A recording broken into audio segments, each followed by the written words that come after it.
আল্লাহ রাসূল বলেছেন এক শ্রেণীর নামাজিকে তোমরা হত্যা করো। হাদিস বুখারী মুসলিম। এই হাদিস বুখারীতে 18 বার এসেছে। এই হাদিস বুখারীতে কতবার এসেছে? 18 বার এসেছে। শুধু তাই বলেনি, তাদের বলেছেন তোমরা হত্যা করো, আদ সামুদের মতো হত্যা করার মতো করে, একেবারে মায়েরা একাকার করে দাও। আরে আমি নামাজ পড়লাম তারপরে অবস্থা, তাহলে বোঝা যাচ্ছে যে নামাজ রাসূলের না হলে কবুল হবে না। তাহলে একটু দেখি কিভাবে। সাল্লু কামা রাআইতুমুনি উসাল্লি, পৃথিবীর মানুষ তোমরা সালাত আদায় করো যেভাবে আমাকে সালাত আদায় করতে দেখছো।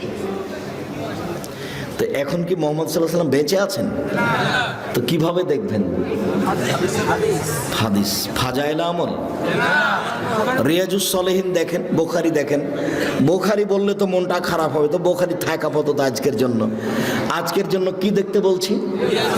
রিয়াজুস সলিহিনটা হাদিসের কিতাব, সবই হাদিস, আর দু একটা করে আয়াত দেওয়া আছে, সবই হাদিস সহিহ। আপনি রিয়াজুস সলিহিনের সালাত দেখেন, 1 মিনিট। আল্লাহু আকবার,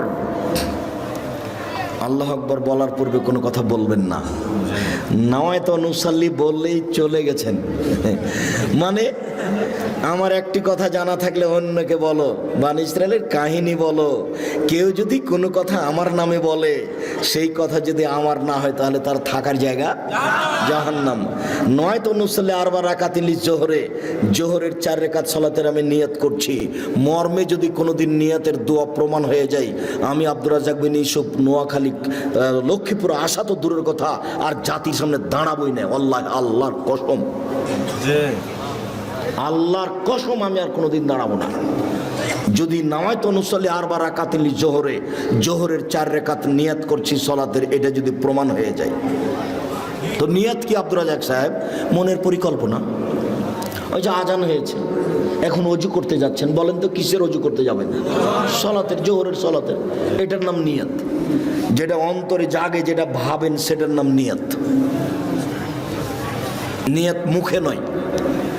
আমার একটি কথা জানা থাকলে অন্যকে বলো, বনি ইসরাইলের কাহিনী বলো। কেউ যদি কোনো কথা আমার নামে বলে, সেই কথা যদি আমার না হয় তাহলে তার থাকার জায়গা জাহান্নাম।